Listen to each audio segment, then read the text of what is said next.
My son doesn't want to try hard at anything and is holding us emotionally hostage, because if we don't take care of him, he said he's going to end up homeless and is fine with that. Posted by you/communication own 884. My son is 23 years old, recently graduated with a mechanical engineering honors degree, and has no college debt. He doesn't want to do anything. He has a job at a bike shop 2 days a week and doesn't work more than that. He just wants to go to the gym and sit on his computer and phone. He has 2 younger siblings who have drive and direction, but he says nothing motivates him. For years, I thought he was depressed. He has been on antidepressants in the past and has had therapy. His most recent stint with a therapist ended after 20+ sessions, and he told me they couldn't figure out why he is the way he is.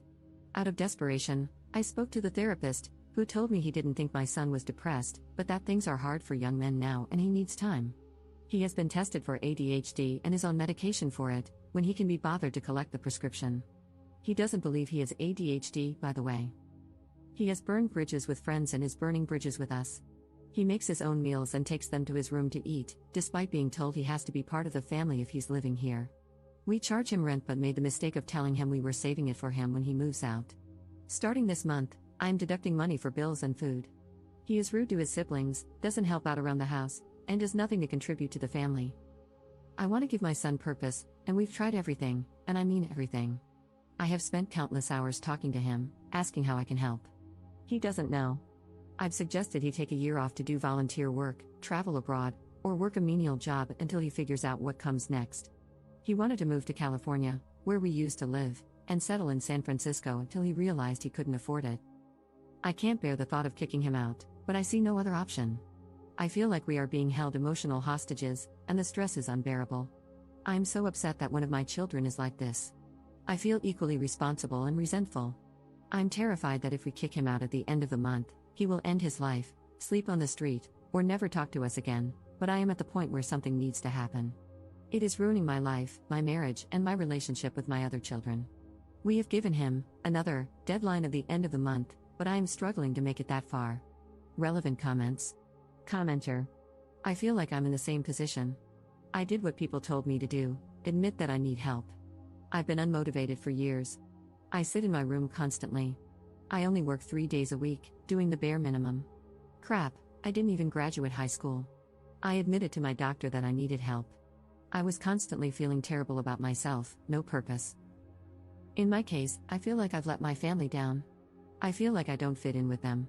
They tried talking to me about it, but overall, it just felt like they were victimizing me, asking dumb questions like, "Why are you depressed?" I don't know. Part of it is purpose. Nobody needs me. If I disappeared today, sure, people might be sad, but nobody needs me. This might not be what your son's going through, but I thought it might help to get a perspective from someone in a similar situation. To be honest, though, he's doing way better than me. I'm 23 as well, living at home. Ops response. Hi there, and thank you so much for responding, it's really helpful. You sound very much like my son. I have no idea how to motivate him, and we're down to the wire. Perhaps having to put a roof over his head will be the motivation he needs, although when we talk to him about that, he says he doesn't care and that he'll be homeless. It's hard to know if he's serious or just being immature. He has never made any real decisions his whole life, and for one reason or another, we made some for him. We shouldn't have, we should have let him fail earlier on, but his dad couldn't do it. Now, my son doesn't know how to make decisions and has spent so long alone in his bedroom that he doesn't really know how to operate in the real world. This is why I'm worried about kicking him out, but if we leave things the way they are, he could still be living at home at age 30 or 40, and he isn't nice to live with, so it's not something I'm prepared to do. Update 5 months later. Op commenting on another thread posted in r/UK that was titled, How to Get My Child Moving in Life. Parent of a child in a similar situation until I took action. My husband took the same stance as you, that nothing much could be done. We disagreed to the point of real marital stress. I had an epiphany and waited until he left for a business trip, then tackled the problem. My house, my rules. I removed my son's computer, phone, and all other devices and stored them off-site. My 23-year-old threw a fit and stayed in bed for 3 days, not moving. I checked on him to make sure he was alive, took him coffee and food, and talked calmly. After day 3, he got out of bed, sulked, then went back to bed again. This time, I did nothing, no food, no water, no conversation. He stayed in bed in a dark room and wallowed. Of course, I was worried and checked for movement, but nothing more. After a few more days, He got out of bed and said he didn't want to live like this anymore. He agreed he needed a change, agreed he needed antidepressants, and started hanging out with the family. I gave him his phone only when he left the house. Want access to the internet? Go and get it, I will not provide it. That was in January of this year. By March, he was several weeks into antidepressants, was rebuilding his relationship with his siblings, was less angry, and had a job.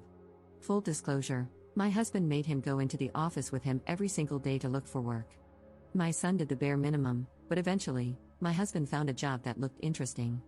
He applied and got it. It's just a job, not a career path, but it has changed our world. My son now works full-time and has kept his old weekend job. He now works about 10 days in a row, then takes a day off, by choice. With his first paycheck, he bought some new clothes, the first in several years, and some accessories for his bike. He's also made friends at his new job and goes biking with the guys after work. He's found his passion for biking again. I cannot stress enough the utter relief we feel. I can now sleep at night and no longer worry about him. Sure, he needs to figure out a longer-term plan, but for now, we can sit back and watch him rediscover the world, and realize it's actually quite a nice place. You can do more. You can give her purpose. Stop facilitating her lifestyle. Take away her internet access. It could be the motivation she needs. Good luck, I know it's hard. Second update 6 months later. Up here again. I want to provide an update for any parents in the same boat who stumble upon this thread. It's been a year since my original post, and our lives have changed unrecognizably for the better. After my son started work, his confidence grew, and his self-esteem improved. He had purpose. Over the last year, we kept revisiting the move, and sometimes things got heated, but we stuck to our guns until we gave him a hard deadline. The deadline came, and we made him leave the house. It was so hard, we didn't sleep for 2 days, and my husband caved and asked him to come back. The shock of us making him move into a hotel had the desired effect. It took several more months and lots of reminders, but he eventually found a place on his own and moved out last month. He is now living independently, just a few minutes from his work, and is loving it. He enjoys earning money and paying his own way. He has experience buying a washing machine, learned how to plumb it in, and understands that sometimes you have to take a day off work to accept deliveries. He is learning that no one is going to unpack the boxes but himself, and that if he wants food, he has to go and buy it, even if he's tired. We offer our help and have, of course, helped a lot, but we haven't picked up any pieces. This is all on him. And best of all, our relationship is getting back on track. He comes over every Sunday for dinner, hangs out, and catches us up with his news. He is feeling so good about himself and loves standing on his own 2 feet. Relevant comments. Commenter. It turns out that many people are weirdly happier and feel more purposeful when working, even at a crappy job, compared to having no job at all. I spend most of my work shift dreaming about playing video games, and I resent having to waste the best part of my life slaving away at my desk. But when I'm unemployed and just screwing around, those video games really don't keep me entertained. They become just something to do to pass the monotony of doing nothing important. However, I treasure my time playing after work when my wife and I are side by side, enjoying it together. Commenter 2. I think this sort of hopeless, unliving existence is on the rise, at least in the US and other Western countries. Lots of young people just don't have lives to start with. Our economy is screwed, there's no reason to believe hard work will ever pay off in the way we were promised, and pure distraction is pushed at us from every screen, and there are a lot of screens around. It's also definitely a privileged affliction. People who don't have parents to subsidize their non-existence obviously have to work enough to pay for their essentials, even if they're still depressed or purposeless. I think it also stems from the disparity between how middle-class kids expected adulthood to look and what living in our society is actually like. If you expected to get your degree, immediately land a solid job, and begin pursuing a spouse and family, hitting the real world today must feel like crashing into a brick wall at full speed. I have family and friends stuck in this same sort of hole, and it's terrifying to see someone you love trapped in what seems to be a type of suicidality. They don't feel like there's any point in living, but they're not miserable enough to actually take action to harm themselves, so they live in a constant, feckless fog, trying to distract themselves from the pain.